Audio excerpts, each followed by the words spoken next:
Olá! Hoje, para quem quer ter uma aula de história de Oriente Médio, o programa é imperdível. Nós não vamos tratar só disso, nós vamos falar um pouco também sobre as questões aqui do estado do Rio de Janeiro, política nacional, mas eu convidei hoje um cara que é meu amigo há muitos anos, é um especialista em política do Oriente Médio, foi a Israel fazer um documentário extraordinário sobre o que aconteceu lá, já foi vereador aqui no Rio de Janeiro, presidente da Federação Israelita, Ronaldo Gonlewski. Meu amigo, muito obrigado por ter aceitado o meu convite e vir aqui para a gente falar um pouco de tudo, mas começando pelo que eu acho que é mais importante, as pessoas terem conhecimento exato do que acontece lá, porque é uma quantidade de baboseira que a gente ouve sobre essa questão de Israel, é uma quantidade de gente idiota repetindo bobagem que é dito pelo seu professor na universidade que não sabe nada de história, né? Inclusive tratando os judeus como um povo invasor de uma região em que os judeus vivem há 5.000 anos. Né? Então, assim, invasor da própria privada. O sujeito está com dor de barriga, vai na própria casa, na privada dele, e é chamado de invasor. Mas antes de tocar nesse tema, primeiro quero te agradecer o convite. Segundo, te dizer que você, na minha avaliação, continua sendo, e continua sendo um dos mais importantes quadros da política que você não quer mais fazer. É um problema teu. Mas os teus eleitores, dentre os quais eu me coloco, e te ajudei na tua campanha, muito pouco aquilo que eu pude fazer, a tua campanha de deputado estadual, deputado federal, eu quero te dizer o seguinte: o Rio de Janeiro perde sem você. Quem vai a Copacabana hoje, praia, orla, e foi a Copacabana, orla e praia no teu tempo, em que você servia a Prefeitura do Rio de Janeiro como responsável pela ordem social, meu irmão querido, dá tristeza, dá pena, e a saudade de você é muito grande. Eu fico lisonjeado, mas eu acho que eu já cumpri a minha missão. Minha missão aqui agora é ajudar a gente a poder divulgar as coisas boas do Rio, trazer gente aqui para discutir problemas que eu acho que são importantes. E ouvir gente como você, que tem um vasto conhecimento não só na política nacional, você já foi vereador, presidente da Federação Israelita, enfim, você conhece todo mundo aí, está há muito tempo aí vendo as coisas, mas também em política internacional.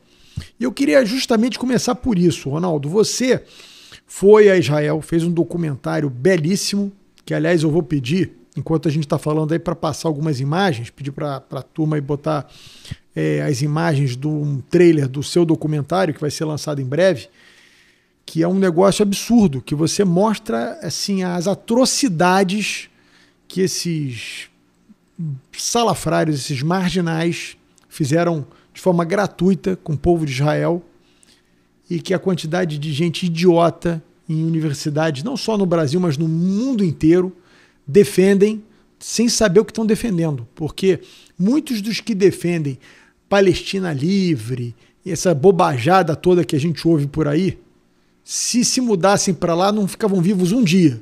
Né? Porque o que esses caras fazem contra homossexuais, pessoas que pensam diferente, pessoas que tem algum tipo de... Não, basta ser livre. Basta você ser tem livre. A liberdade como tua forma de encarar o mundo e como teu norte, podes crer que você não viceja lá. Homossexual, masculino ou feminino, mulher que tem outro homem fora do casamento, todas as atividades do Ocidente que estão fora da lei de Maomé, você está com um risco de vida comprometido. E o que as pessoas não percebem é o seguinte, que Israel é a última fronteira de defesa dos valores ocidentais contra essa turma que são fanáticos, que o objetivo final é destruir o Ocidente. Sem dúvida nenhuma. Na verdade, Israel é um anteparo do Ocidente que não consegue compreender isso. A Europa, Rodrigo, ela hoje não se chamaria mais Europa se alguém que entendesse de geopolítica quisesse renomeá-la. o nome da Europa bonito hoje é Eurábia. Não existe mais a Europa que você visitou quando você era adolescente. Hoje você, para andar em determinados lugares, não pode ser no horário da reza dos muçulmanos, porque eles ocupam as ruas. E eles rezam e você não pode passar. E eles querem obrigar o europeu cristão a seguir as leis da Sharia, que são as leis de Maomé que estão no Corão. Então, meu amigo, como é que isso vai acabar? Nós tivemos, agora há pouco tempo, estava nas redes sociais, eles têm lá o período de jejum deles, né? Sim, o Ramadã. O Ramadã, eles fazendo incursões nos restaurantes, obrigando os restaurantes a se fecharem na Europa. Sim, é como a máfia, como as favelas do Rio de Janeiro, não pelo ponto de vista positivo. O que há de pior nesses aspectos é o que eles praticam. Porque, como você colocou, eu vou te dizer, eu fiz 2 documentários e a minha ideia é uma trilogia. O primeiro documentário eu fiz sobre a invasão de 7 de outubro. Como aconteceu essa invasão? Não foram 3.000 terroristas que entraram em Israel, foram 8.000 pessoas ou mais, de todas as naturezas que você pode imaginar. O porquê dessa invasão ter acontecido. Existe hoje inquérito correndo para se descobrir como é que aconteceu um negócio desse, porque Israel tem exército, Israel tem aeronáutica, Israel tem marinha, Israel tem polícia, Israel tem Mossad, Israel tem Shabak, que é a área interna do Mossad, e Israel foi invadido como se as fronteiras com Gaza fossem constituídas de cartas que você empurra com o dedo e elas tombam. Isso não existe. Isso é uma curiosidade que eu tenho. Ninguém previu isso. A Mossad é o serviço secreto mais eficiente do mundo. Olha só, o que acontece, e você vai ver no meu trailer, no trailer do meu documentário, um homem que foi cônsul de Israel aqui no Rio de Janeiro, depois ele foi embaixador em Roma, embaixador em Portugal, embaixador na Espanha, embaixador na ONU, pedindo... Não é esse é um argentino que entende de política como ninguém. O nome do cara é Ehud Gol. Ele pede exaustivamente que seja imediatamente realizado uma profunda investigação. Porque existem hipóteses, que muitos chamam de teoria da conspiração, que dentro de Israel a esquerda estava mancomunada com alguns elementos do Hamas e permitiu que acontecesse dessa maneira. Outros grupos dizem que a direita é que estava mancomunada para manter o Bibi no poder. Outros grupos dizem que foram os palestinos que entravam. Bibi é o primeiro-ministro. O Bibi Netanyahu, desculpe, é o primeiro-ministro de Israel até agora. Outros dizem que muitos palestinos, dos milhares e milhares que entravam no país todos os dias para trabalhar, principalmente na construção civil, eram os que construíram todas as cercas, todas as seguranças, todas as hipóteses, eles conheciam a maneira pela qual poderiam romper a fronteira. Então, isso está sendo investigado e nós vamos ter muita surpresa. Muitos elementos já se demitiram do Exército, principalmente, e do Serviço Secreto, e essas coisas vão sendo colocadas à opinião pública ao longo do tempo. Nós vamos saber de tudo que aconteceu lá. Então, eu fiz o primeiro documentário, que é o Como e o Porquê da Invasão. Isso foi em março do ano passado, de 2024. Eu fui de volta lá em dezembro e eu fiz as consequências da guerra de Gaza na sociedade israelense, que é esse que você está mostrando o trailer, e eu estou esperando que Israel termine, juntamente com os Estados Unidos e os aliados, a Inglaterra vai participar provavelmente também, com o regime dos ayatolás do Irã. Essa será a vitória definitiva de Israel e do Ocidente. Você acha que o Irã é o foco de todo o mal ali? Eu acho que o Irã e a Turquia, por incrível que possa parecer. Eu não tenho dúvida nenhuma. O Irã, eu não sei se você lembra, há 30 anos atrás explodiu a Embaixada de Israel na Argentina, em Buenos Aires, e explodiu a Associação Mutual Argentina Judaica, que é como se fosse a Confederação Israelita do Brasil. Matou 80 e poucas pessoas, era governo Menem, que você provavelmente sabe, origem síria, depois veio a Cristina Kirchner, todos eles ligados ao Perón. O Irã, dizem, jogou muita grana na Argentina nas mãos desses governantes. Eu não sei se você se lembra de um promotor chamado Nussbaum, que apareceu morto na véspera do depoimento dele contra Cristina Kirchner. E ele apareceu morto enforcado por uma gravata. Quer dizer, é um negócio desse tipo que a gente sabe que mataram.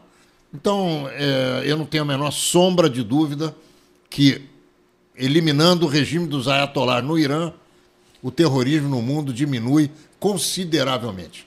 Porque o petróleo iraniano não serve para beneficiar o povo iraniano. O Irã é um dos maiores produtores de petróleo do mundo. E eles, o que é que fazem? Hezbollah, Hamas e, curiosamente, o Irã é um país muçulmano de origem xiita. E, por exemplo, o Hamas é sunita. Então, eles se matam entre eles.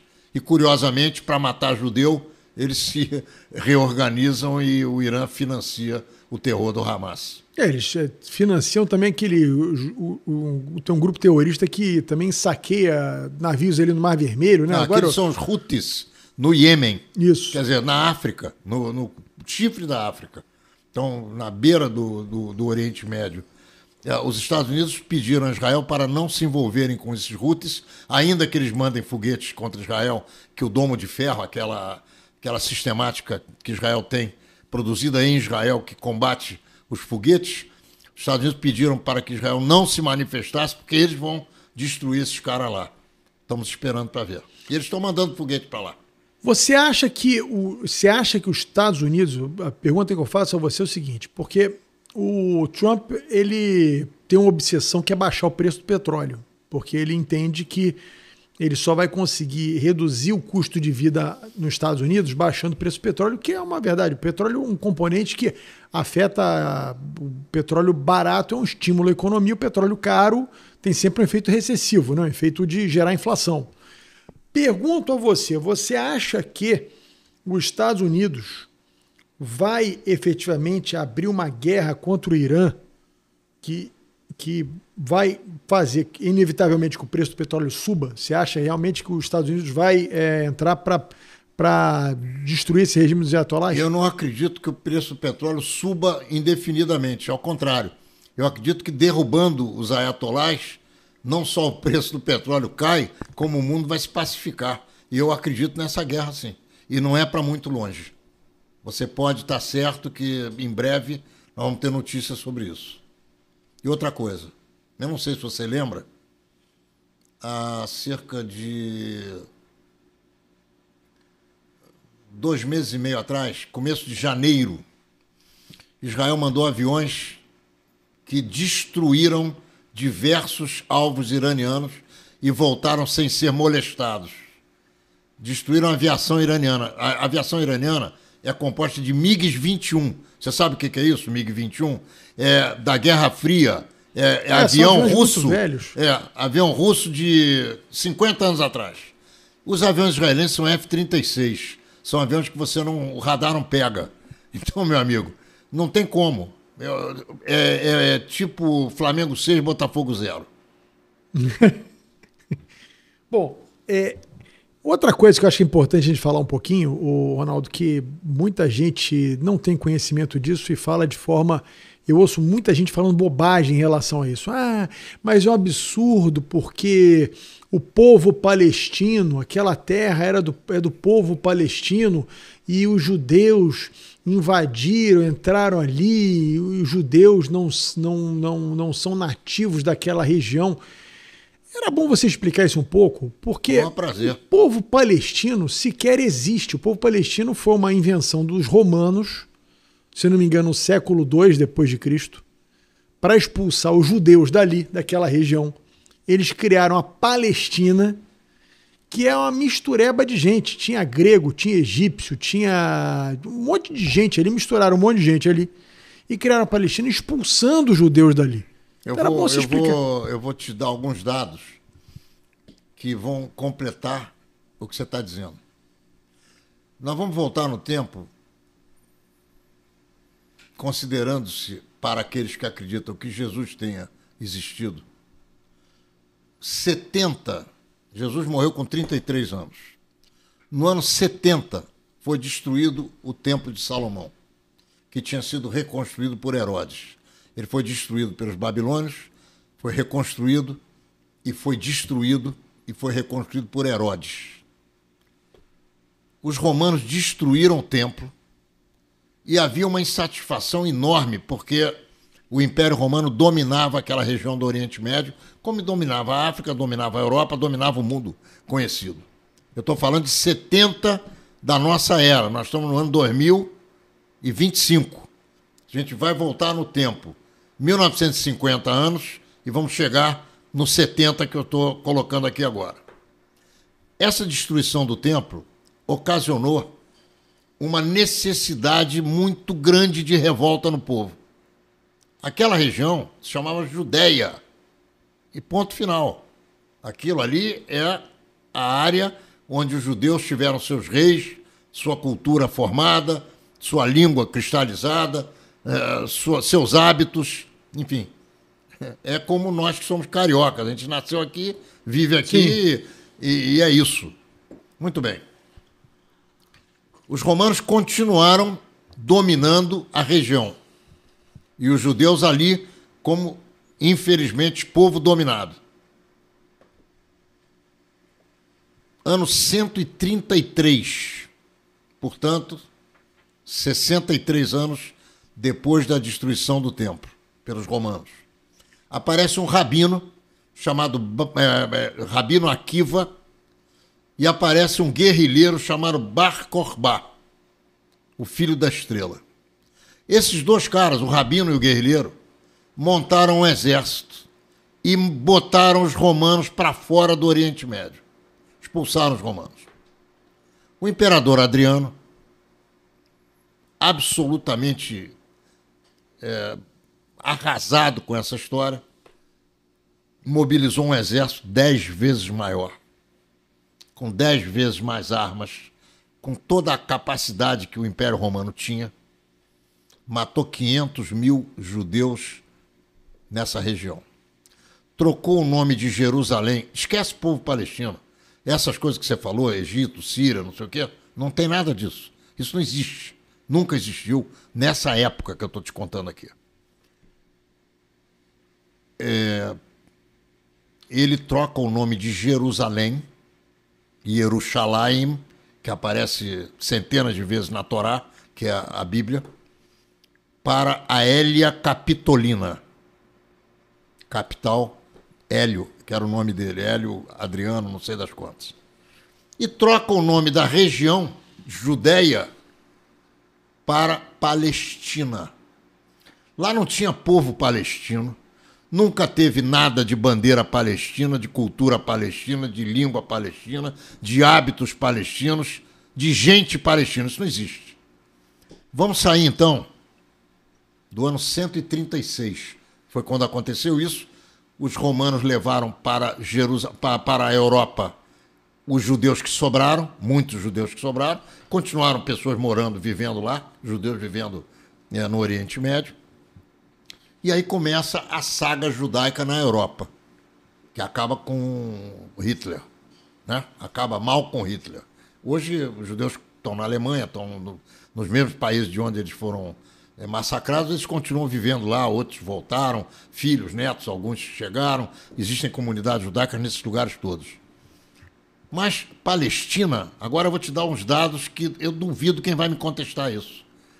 Yasser Arafat, que é o cara que você já ouviu, e todas as pessoas que estão aqui dentro já escutaram falar, teus companheiros de trabalho, pessoas que estão aqui gravando e nos filmando, já ouviram falar em Arafat? Arafat foi o segundo cara da OLP. A OLP é a Organização de Libertação da Palestina. Ela foi criada por um egípcio chamado Ahmed Shoukeiri. Esse cara morreu e o Arafat, que era o braço direito dele, assumiu. E aí começaram, isso foi em 1964, 1964, ontem. Até então nunca tinha havido uma bandeira palestina. Não se falou em cultura palestina, em música palestina. Você, para ter um país, um Estado, um povo, o que você precisa? Cultura. Essas coisas que eu estou falando aqui. Isso nunca existiu. Aí, muito mais grave do que isso. A história é muito complicada. Então a gente tem que ir devagarzinho e às vezes não dá tempo. O que acontece? Gaza, isso é muito importante que você que está em casa entenda. Gaza, desde que Israel foi fundado, em 1948, pertencia ao Egito, não a Israel. Israel não tem nada a ver com aquilo. Nunca botou o pé ali, até que começaram as intifadas e os ataques contra Israel. A Israel tomou conta de Gaza, depois da Guerra dos 6 Dias, que Israel conquistou Gaza. Então, a Guerra dos 6 Dias foi em 1967. Até essa data, Gaza era egípcia. Por que o Egito não permitiu a criação do Estado palestino em Gaza? Quem tem que responder isso não sou eu. São os árabes. Não é um judeu que tem que responder isso. Isso aqui, o árabe tem que vir aqui e falar disso. Por que eles não permitem que um palestino entre no Egito? Eles têm, enquanto Israel tem uma fronteira que é uma cerca, e que vocês vão ver no meu filme e também no trailer, que ela foi arrombada com caiu. O Egito, com relação a Gaza, tem 7 muros com distâncias sistemáticas. O cara passou ali, o nego mete bala nele. Palestino não entra no Egito, por quê? Por que o palestino foi expulso da Jordânia? Por que o palestino foi expulso do Líbano? Quem são os palestinos? Aí vem essa história que você falou. São egípcios, são sírios, são libaneses, é uma mistura de até grego, grego, pessoal de Rhodes, enfim, daquela região. É que ali, os romanos botaram gente ali para povoar de tudo quanto é lugar. Aquilo é coisa moderna, é coisa de ontem. A Jordânia recebeu milhares e milhares de palestinos. Quem quiser conhecer o que o rei da Jordânia fez com os palestinos, vá a 1970 e procure o que foi Setembro Negro. Ele aniquilou milhares de palestinos, que são primos dele. Quem são os palestinos que vivem em Gaza e que viviam nos campos de refugiados no Líbano e na Síria? São pessoas que saíram de vários lugares do Oriente Médio, inclusive de dentro de Israel, porque quiseram sair, e você sabe que em Israel hoje vivem 2,5 milhões de árabes, que são cidadãos israelenses. Isso é uma coisa importante falar. A única democracia no Oriente Médio verdadeira é Israel. Inclusive, o parlamento que é eleito, o primeiro-ministro que é eleito pelo parlamento, eles são eleitos também pelos árabes, porque os árabes que moram em Israel votam. Representantes árabes no parlamento, cara. Sim. Existem 2 milhões de árabes israelenses. Quem são esses caras? São árabes que, quando o Estado de Israel foi criado, resolveram continuar vivendo no local onde eles viviam. E eles, com o tempo, ganharam a cidadania israelense. Muita gente pensa que o Estado judeu só tem judeu. Não é verdade. 32% da população de Israel é árabe. Árabe ou muçulmana ou cristã. E vota. Claro que vota. O cara é cidadão, porra. O cara anda no país como você anda, como eu ando, como qualquer um anda. Ele não tem diferença. A placa do carro dele é igual a placa do judeu. A identidade dele está escrita em árabe e em hebraico, como a identidade dos israelenses. Então, tem coisas que a gente não consegue entender como é que o mundo ocidental não quer enxergar.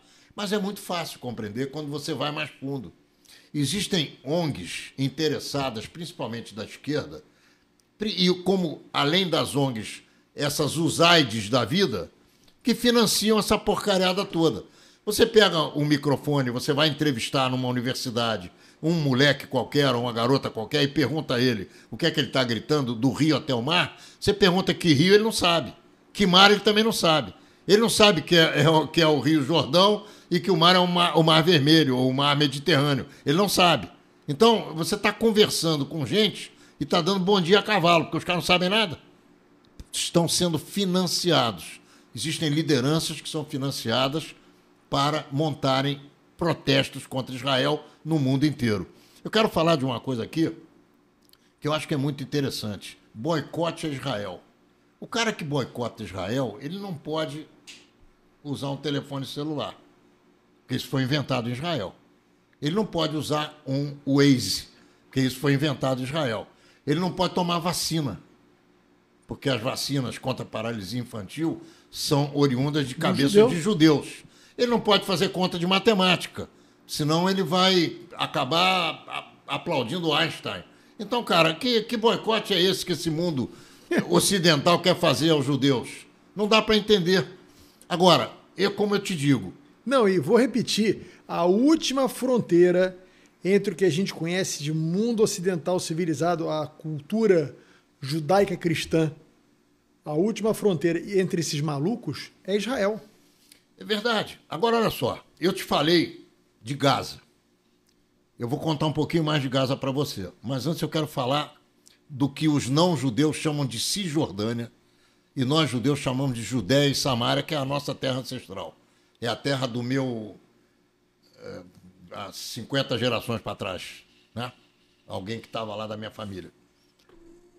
Por que a Jordânia e o Egito não permitiram a criação do Estado palestino na Cisjordânia, que como eles chamam, que é a Judéia e a Samária, e em Gaza? Eu não posso responder isso. Quem tem que responder isso são os árabes. E eles não respondem.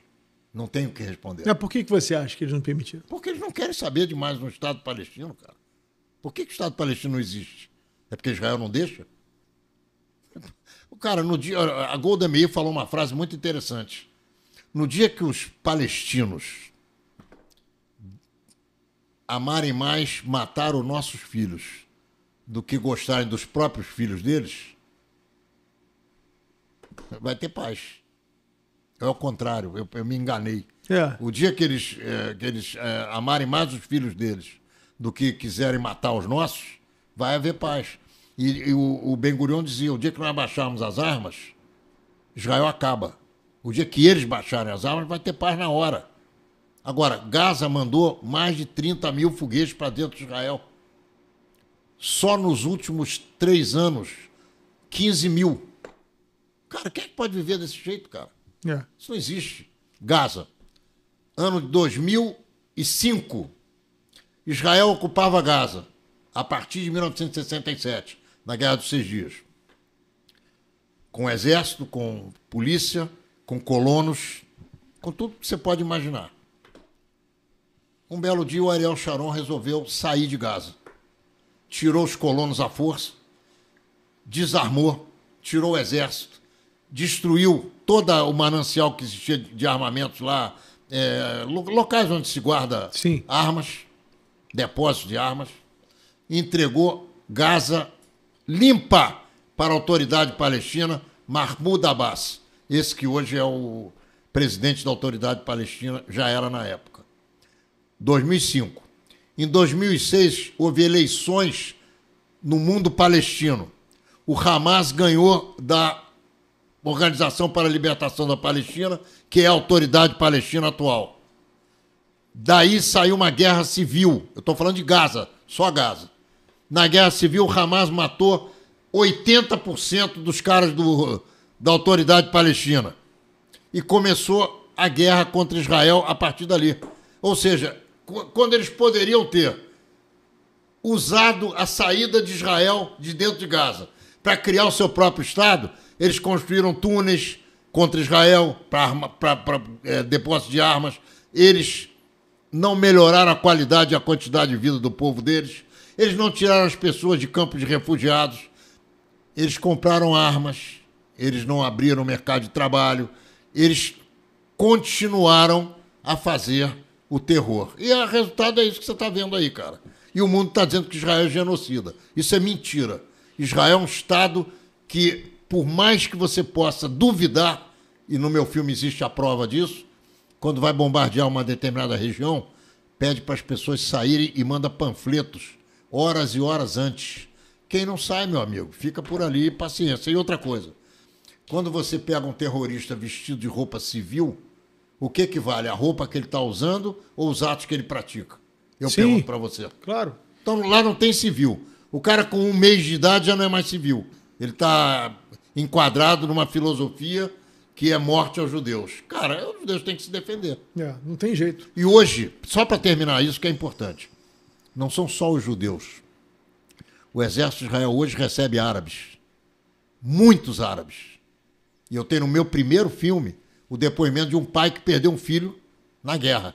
Um pai árabe, que perdeu um muçulmano, que perdeu o filho na guerra, um árabe muçulmano israelense.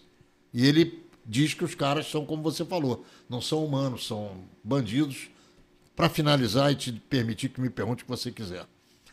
Todos os terroristas que foram autopsiados em Israel estavam drogados. Eles, além de praticarem uma filosofia e uma ideologia de terror, para que eles possam cometer os crimes que eles cometeram, que são as coisas mais bárbaras que você pode imaginar na tua vida, colocar criança em forno de sanduíche. Criança que eu digo é bebê de 3 meses, 4 meses, e transformar aquilo em carvão, cara, estuprar mulheres na frente do marido, e matar, esganar a criança na frente do pai e da mãe. Cara, coisas do arco da velha que são inacreditáveis. E o cara mata uma pessoa e liga pro pai dele. Papai, matei 10 judeus. O outro tira a cabeça de um judeu com uma enxada. Aí você pergunta, esse cara é louco? Não, eles pagam $10 mil por cada cabeça de judeu. Então o cara vai lá e corta a cabeça dos caras para ganhar dinheiro, porque não tem o que comer. Deu para entender? Que loucura, hein? Nós estamos falando com bicho da pior qualidade. Agora, Ronaldo, quando esse teu documentário vai estar liberado para as pessoas assistirem? Olha só, a Federação Israelita montou uma van premiere desse filme. Foram 400 pessoas assistindo no Teatro das Artes, ali no Shopping da Gávea. Eu estou tratando de comercializar uma forma de passar esse filme. E brevemente nós vamos dar notícia, porque mais um pouco de tempo, mais um mês, 2, nós vamos colocar ele na rua. Porque é importante as pessoas verem essa realidade, né? Porque, mas o que isso tem a ver com a minha vida? Eu estou preocupado com o preço do feijão, preço... Gente, vou repetir aqui, sendo chato, as pessoas não têm a dimensão de que se Israel não existisse, talvez hoje o mundo tivesse dominado por esses loucos. Israel talvez seja a última fronteira de defesa dessa gente que é louca. Eu não estou preocupado com a religião dos outros, cada um tem a religião que quiser. Mas esses caras não têm nada a ver com religião. São fanáticos que querem o extermínio do Ocidente, da cultura de tudo que é cristã judaica. Deles. Tudo que é diferente deles não pode vicejar, não pode existir. Você vê que as mulheres são condenadas à morte no Irã porque não usam véu, porque saem de noite para tomar uma cerveja, querem fumar, querem viver. O povo mesmo está de saco cheio deles. Bom, você tem que dar notícias para a gente quando esse documentário for para a gente poder divulgar. Bom, vamos falar um pouquinho. A gente já falou bastante sobre o que era o nosso assunto principal. Sim. Acho que eu queria que as pessoas conhecessem um pouco mais dessa história, porque eu acho que, infelizmente, principalmente os nossos jovens são objetos de manipulação por muita gente que, na verdade, o que quer é um pouco do que esses caras querem, é destruir a cultura judã-cristã. Existem muitas fontes de verdade sobre o Oriente Médio. Agora, o sujeito que escolhe ouvir narrativa e repetir, porque não tem vontade de se aprofundar no tema, ele sempre estará arriscado a estar falando besteira. Então, eu sugiro para quem gosta do tema que procure ler. Mas procure ler do passado, não é ler de ontem. Tem que andar para trás. Tem que ver como é que o novo Israel foi construído, tem que ver como é que o sionismo apareceu, por que apareceu, o que é o sionismo. O sionismo não é um movimento de racismo, muito pelo contrário. O sionismo é um movimento de libertação nacional do povo judeu. E com a alta do petróleo nos anos 74, 75, inventaram essa onda, que sionismo era racismo, e o Brasil, através do Geisel, votou nessa porcaria aí porque tinha interesse comercial. Assim como o Lula. O Lula é antissemita, cara. O Lula é argentário. Quem não sabe o que é argentário, procure no dicionário que vai entender do que é que eu estou falando. O Irã financia as coisas, cara. É grana. Bom, vamos então falar um pouquinho aqui de política nacional. Você falou do Lula, eu queria saber de você o seguinte. E aí, o que você acha que vai ser do Brasil daqui para frente? O que você tá achando do governo Lula? E você acha que tem jeito? Olha, o governo Lula não tem jeito, na minha avaliação, porque o Lula, na minha avaliação, também não está interessado em governar. Ele está passeando, está tirando um bom tempo para passear com a esposa. Ele está recém-casado, ele vai para lá, vai para cá, fala uma opção de coisas que não tem sentido nenhum. A esposa muito intelectualizada, culta, não sabe falar português, não entende coisa nenhuma de nada, é deslumbrada, dança para cá, dança para lá, pula para aqui, pula para ali. E não é isso que a gente precisa no Brasil. Nós precisamos no Brasil de gente que queira consertar o país, que tem jeito. Eu sou um fã do Paulo Guedes, do Tarcísio, da Damares, de pessoas que trabalharam no governo Bolsonaro de verdade e consertaram seus setores. A senhora do agro, que é a Maria Cristina, se não me falha a memória. Tereza Cristina. Tereza Cristina. Enfim, pessoas que se interessaram em resolver as questões brasileiras e ajudaram o Brasil bastante. Hoje o Brasil, na minha avaliação, está mergulhado num buraco. Eu espero que esse governo Lula acabe o mais rápido possível, ou melhor, que o tempo passe rapidamente para que esse governo acabe e que a gente tenha novas eleições e seja quem for aquele que for eleito, que não tenha esse tipo de princípio. E que tenha realmente o princípio que não é o princípio dos bolsa isso, bolsa aquilo outro, que fazem com que as pessoas não trabalhem. Nós temos hoje uma série de problemas ligados à forma pela qual a esquerda desenha a relação do povo com o país, do povo com o governo, do governo com o povo. Eu sou totalmente contrário a esse tipo de posicionamento. Não sou a favor do Lula, não votarei no Lula, não votei no Lula. Estou assistindo o Brasil mergulhando profundamente num buraco. Então, você vai me perguntar se o Brasil tem jeito, que é uma pergunta que eu, quando entrevisto todas as pessoas, faço. Eu acho que o Brasil é maravilhoso, o Brasil é um espetáculo. O Brasil tem tudo que um país poderia imaginar na vida e tem todo o jeito possível. Basta que o povo queira que o Brasil ande para frente. Se o povo quiser continuar dependendo do governo, ou pelo menos se a maioria do povo continuar com esse tipo de posicionamento, nem as pessoas vão para frente e o país muito menos. Agora, para que isso possa acontecer, eu acredito que não pode haver superposição de um poder sobre o outro. Na minha avaliação, o STF está disfuncional, o Congresso Nacional não tem coragem de tomar as atitudes constitucionais que a lei maior brasileira obriga. Nós estamos vivendo momentos terríveis de censura. Quem não enxerga isso não está olhando para onde tem que olhar. E eu acredito que tudo isso passa, porque tanto as coisas boas acabam, como as ruins também.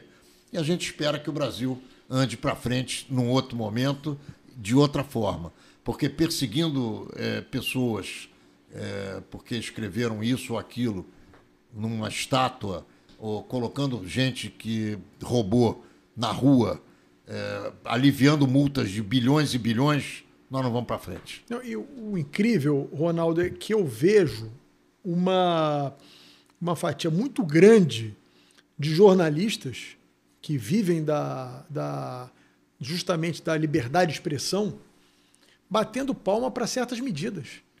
Assim, é muito difícil hoje no Brasil você discutir teses, porque a gente fulaniza sempre a discussão. O mensageiro passa a ser mais importante que a mensagem. E é muito difícil. Se você vai defender a liberdade de expressão, mas você é bolsonarista. Não, mas não, se você, não, você é petista. Não é tese. Eu defendo para qualquer um. O maior ignorante que eu conheça, o maior idiota que eu conheça, eu defendo a liberdade de expressão dele falar a idiotice que ele quiser. Eu posso completar? O Brasil tem leis para tudo.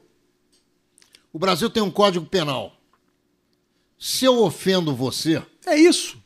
Você vai na justiça, rapaz, e me condena. Ou eu vou ser absolvido. Agora, você está errado. Agora você alguém não precisa de lei diz... excepcional de regulação de redes sociais. Eu acho que o cara tem direito de falar o que quiser, desde que ele não me ofenda. Exatamente. Não me atinja. Se me atingir ilegalmente, eu vou correr atrás do meu direito contra ele. Sim, mas aí você tem no Brasil hoje o seguinte, olha, o fulano, ele atenta contra a democracia. Então não nós vamos tirar ele do ar.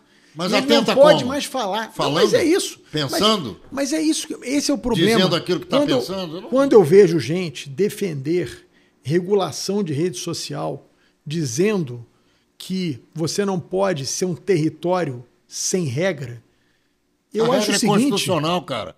A regra está na Constituição. É o que você disse, tem lei para tudo. É isso aí. Basta. Agora, vamos discutir as penas para quem faz calúnia de difamação é uma pena baixa. Vamos aumentar a lei. Não tem problema nenhum. Vamos aumentar a lei. Perfeito. Agora, você censurar... Aí outra coisa, não é o STF que aumenta a pena.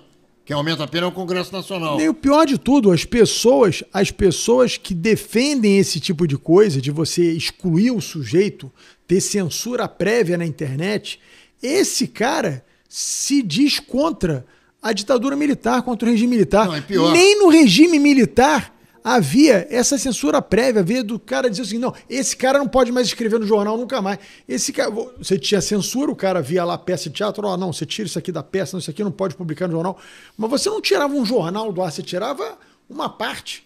Que também não serve. É pior, que na também minha opinião, não serve. Nem na tua. Eu não estou defendendo, não isso serve. Agora, o que eu digo é o seguinte, essas pessoas que são, na sua grande maioria, contra o que aconteceu no regime militar, defendem esse tipo de postura, que, na minha opinião, é pior. Mas, Rodrigo, olha só, essas pessoas... Eu vou citar o Milei aqui, o presidente da Argentina, porque ele falou um negócio sensacional. Isso não vale só para o grupo social a quem ele quis advertir. Isso vale para qualquer grupo social. Se você vive do governo, você não é artista e você não é jornalista, você é funcionário público. Um artista que vive do dinheiro do governo, Sim. No final ele acaba sendo funcionário público. Sim. Porque sem o dinheiro do governo ele não existe.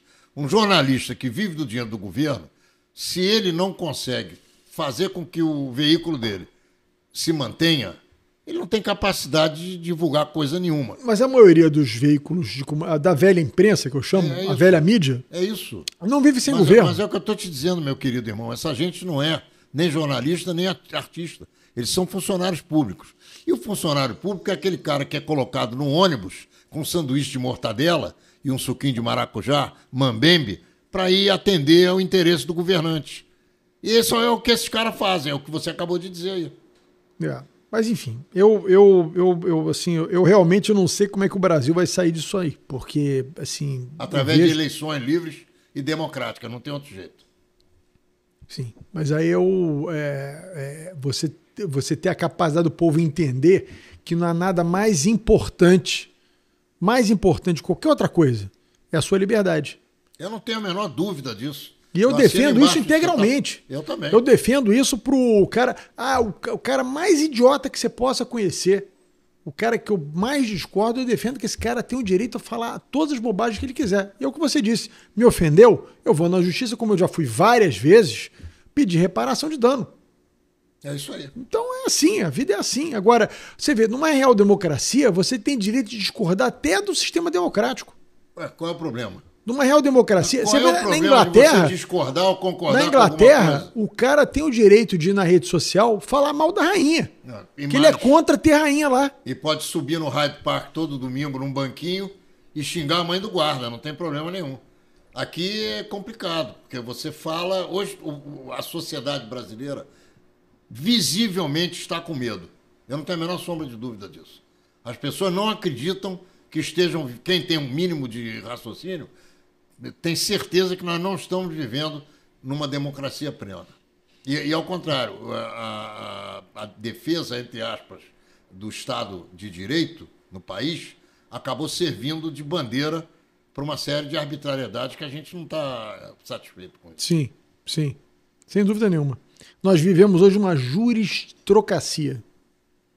Juristocracia. É o que nós vivemos hoje. Que é quando o judiciário determina o que vai acontecer no Brasil. É o que está acontecendo hoje. Não há uma lei que é aprovada no Congresso, você não sabe se a lei vai valer ou não, porque pode ser que alguém acione o STF e essa lei passe a não valer mais. Pode acontecer. Alguém sempre tem sido o PSOL e o PT, e outros partidos de esquerda. Eu não tenho visto partido de direita acionando o STF para evitar qualquer tipo de avanço ou retrocesso no país. Então, o país não está vivendo plenitude de atividades como deve viver normalmente um país democrático. É isso que eu vejo. Bom, vamos falar um pouco sobre o estado do Rio de Janeiro, né? Então, perguntei para você do Brasil. Queria saber de você, fazer a mesma pergunta. Você acha que tem jeito o estado do Rio de Janeiro? Você acha que nós que moramos aqui no estado do Rio de Janeiro, essa questão, por exemplo, da segurança pública, que nós estamos vendo, assim, todo mundo com medo, né? A gente não estou falando crítica específica a ninguém, eu estou falando um sentimento que hoje permeia entre cariocas e fluminenses. As pessoas têm medo. A minha mulher sai de manhã cedo para levar minhas filhas no colégio, quando eu não vou, ela vai, e vai de carro blindado, porque eu não vejo outra forma, infelizmente.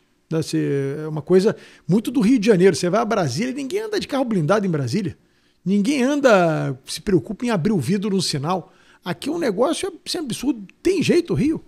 Olha, na medida em que El Salvador tem jeito, ou teve jeito, se você olhar para El Salvador há 5 anos atrás, antes do Bekele, aquilo ali era zona efetiva de bandidos.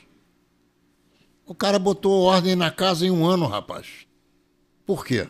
Porque ele, com decisão política, com vontade política, e você já teve caneta na tua mão para poder tomar atitudes, você tomou as tuas atitudes, eu já tomei as minhas. A gente sabe que quando existe vontade política, as coisas acontecem. Tem jeito se a gente tiver gente com vontade política de resolver as coisas. Agora, quando o ministro vai para dentro da favela da Maré, depois vira ministro do Supremo, quando os candidatos a deputado, a vereador, fazem campanhas numa área fronteiriça, que eu não sei nem como chamar isso, da milícia, do narcotráfico, onde é que nós vamos parar? Eu pergunto para você. Quando o ministro da Justiça diz que o problema não é o judiciário que solta, é a polícia que prende mal. E outra coisa, não deixa a polícia subir para evitar o domínio de facções de bandidos nas favelas da cidade. É muito complicado tudo isso. Eu não, olha só, é como eu te falei, o dia que aparecer alguém que tenha vontade de fazer, que tenha coragem e que resolva agir, o Rio de Janeiro tem jeito, porque nós não temos no mundo inteiro as belezas naturais que a gente tem no Rio de Janeiro, a gente não tem a terra de plantar em lugar nenhum que a gente tem no Rio de Janeiro. O interior do Rio é maravilhoso. Você vai na região do Tomate, por exemplo, Partido Alferes, Miguel Pereira, é fantástico aquilo ali, o que os caras plantam e colhem e sustentam o Brasil de alimentação, o que existe fora do Rio de Janeiro também, mas se a gente fica na questão do Rio, a gente tem aqui coisas espetaculares. Por exemplo, um pequeno exemplo, uma pequena cidade do interior do Rio de Janeiro chamada Miguel Pereira, que tinha um prefeito que até pouco tempo atrás trabalhou muito bem, chamado André Português. Ficou lá 2 mandatos, eu não conheço pessoalmente, ele elegeu agora o sucessor dele. Ele transformou uma cidade absolutamente rural numa cidade turística moderna. É impressionante. Pode fazer mais? Pode fazer mais, mas ele fez o que ele pôde fazer em 8 anos de governo, e a cidade de Miguel Pereira hoje é um exemplo para todo o Rio de Janeiro. Quem estiver interessado em progredir no Rio de Janeiro, podia dar um pulinho em Miguel Pereira e se nortear, porque vale a pena. E quem que você acha que poderia ser esse nome em 2026 para botar ordem aqui na casa no Rio de Janeiro? Olha só, o único candidato que eu ouvi dizer que é candidato, também não ouvi isso da boca do próprio, é o Eduardo Paes. Eu não conheço os candidatos, não sei quem é candidato a governador do Rio de Janeiro. Você conhece? Não, tem muita especulação, mas realmente não tem nomes colocados ainda, né? Tem especulações de nomes que podem vir a ser candidatos. Eu gostaria de te responder isso daqui a pouco. Quer dizer, quando eu digo daqui a pouco, não é daqui a 5 minutos, é daqui a algum tempo.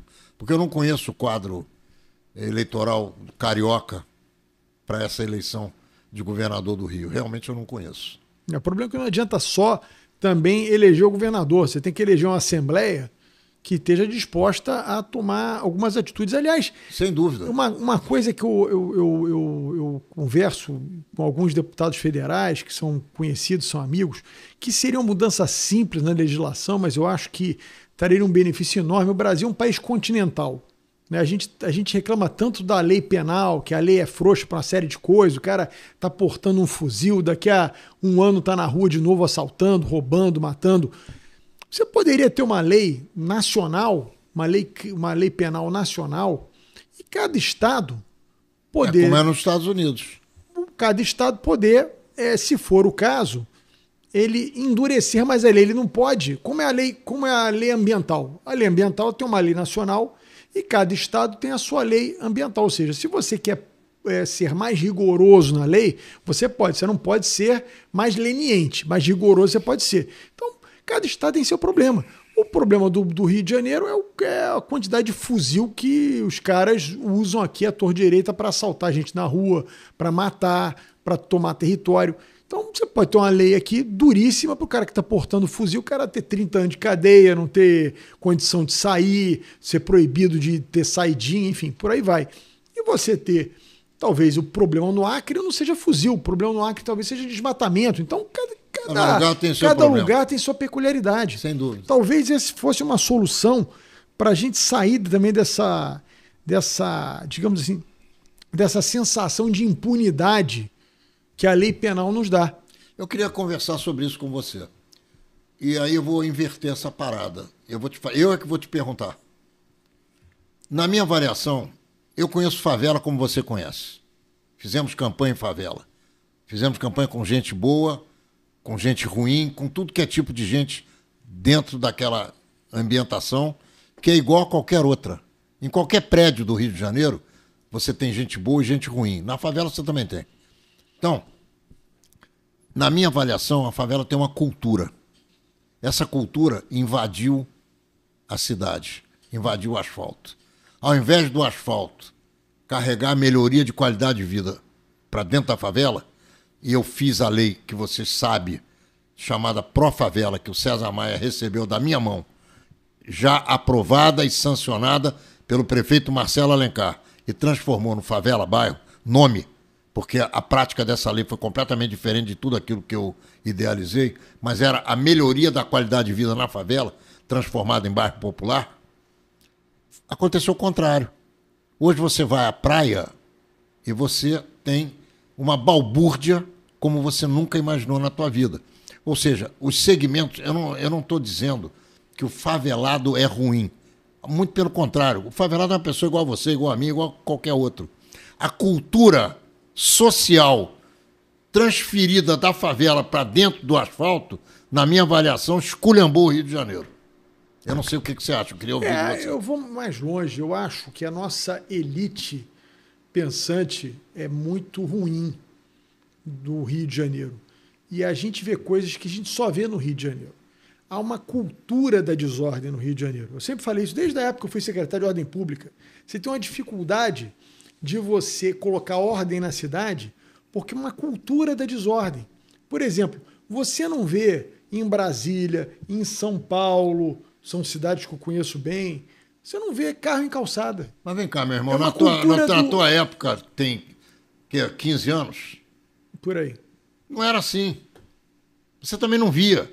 Hoje você não consegue andar na rua.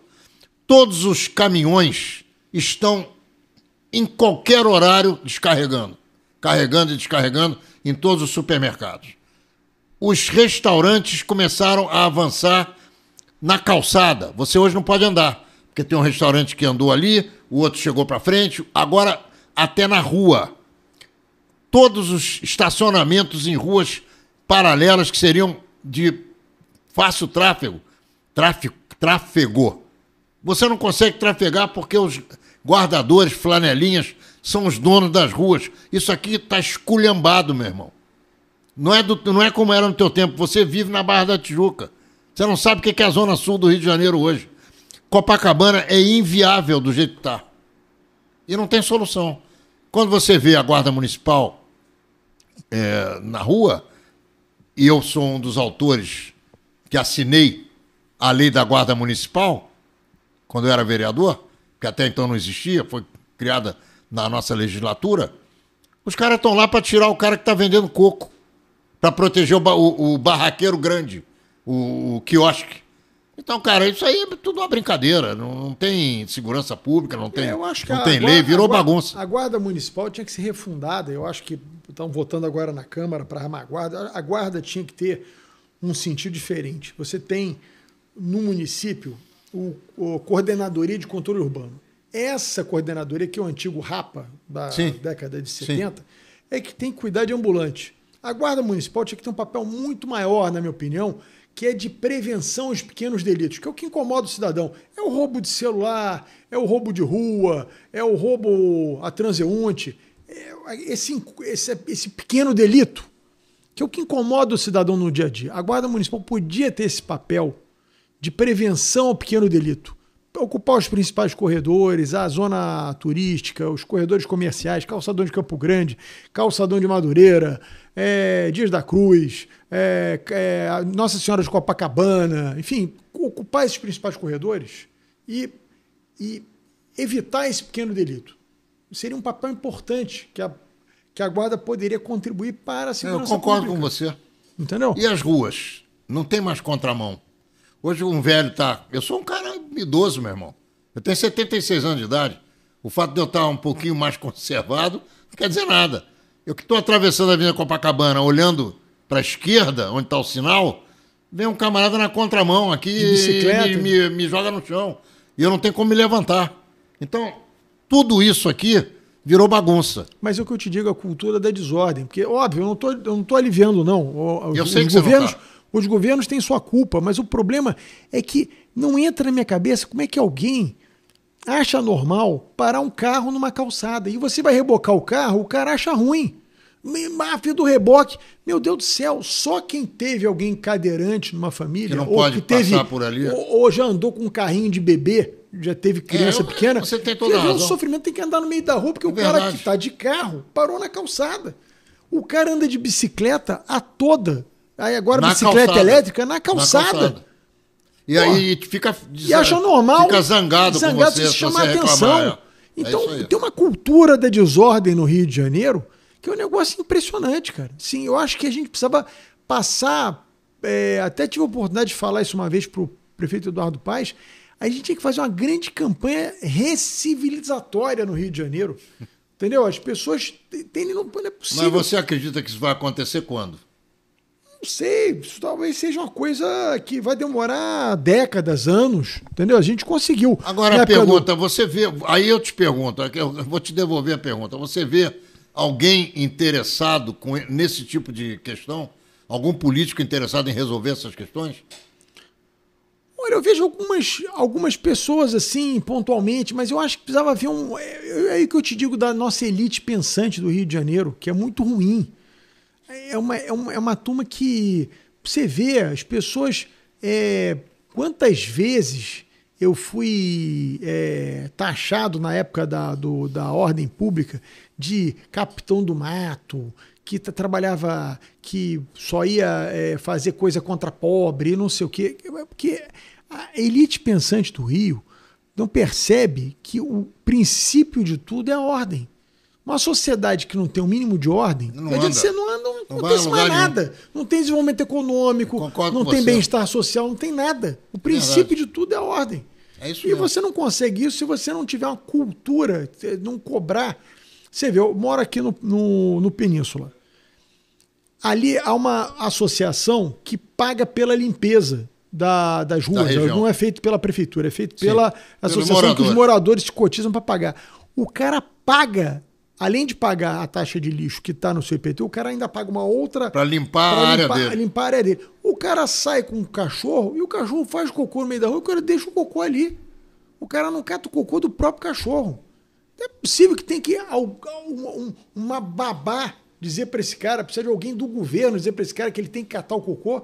Isso é um conceito básico, não estamos falando com um cara ignorante. O cara que mora ali, que paga uma taxa, o cara tem um mínimo de noção de que ele tem que recolher o cocô do cachorro dele, não recolhe.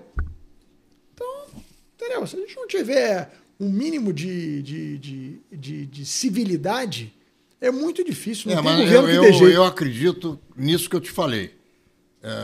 Um dos grandes exemplos que a gente pode perceber é a orla da Zona Sul do Rio de Janeiro. Se você vai lá num domingo ao final do dia, ou num sábado ao final do dia, qualquer dia de semana, 5, 6 horas da tarde, a Avenida Atlântica, do lado do mar. Meu irmão, não dá para acreditar no que você vê. Mas tem gente a desordem generalizada, incômoda, desnecessária e sem cobro. Mas aí eu vou te dizer, tem gente que acha isso É bacana. bom? Então tá. Tem muita gente que acha que isso é a cultura carioca. Eu não acho, que é a cultura, que é a expressão do carioca, que é a coisa de todo mundo misturado ali, bababá. Eu também não acho. Eu acho que tem que ter regra pra tudo. Não, eu acho que... Eu organizei a praia na minha época. Eu sei disso. Eu fui muito criticado. Você colocou barracas... O cara jogava fresco. Voltou tudo agora. Frescobol na beira d'água. Uma bola daquela, mais de 100 quilômetros. Já imaginou? Você tá com o seu neto, com o seu filho ali, cara, não e o cara toma uma bolada na cabeça, não existe. Você mata a criança. E altinha. É. Que na nossa época tinha um outro nome. Era embaixadinha. Agora Sim. Os caras ficam ali, 5, 10 caras jogando altinha, você não pode andar. Ah, mas eu não posso jogar? Pode. Tem a área de esporte na praia que é na parte de cima. Vai jogar na parte de cima e deixa o banhista na parte de baixo. Mas não tem isso que eu digo. Cada um faz o que quer. É verdade. É terra de ninguém. Amigo, você vê que é um papo que podia render aqui mais 1 hora. É verdade.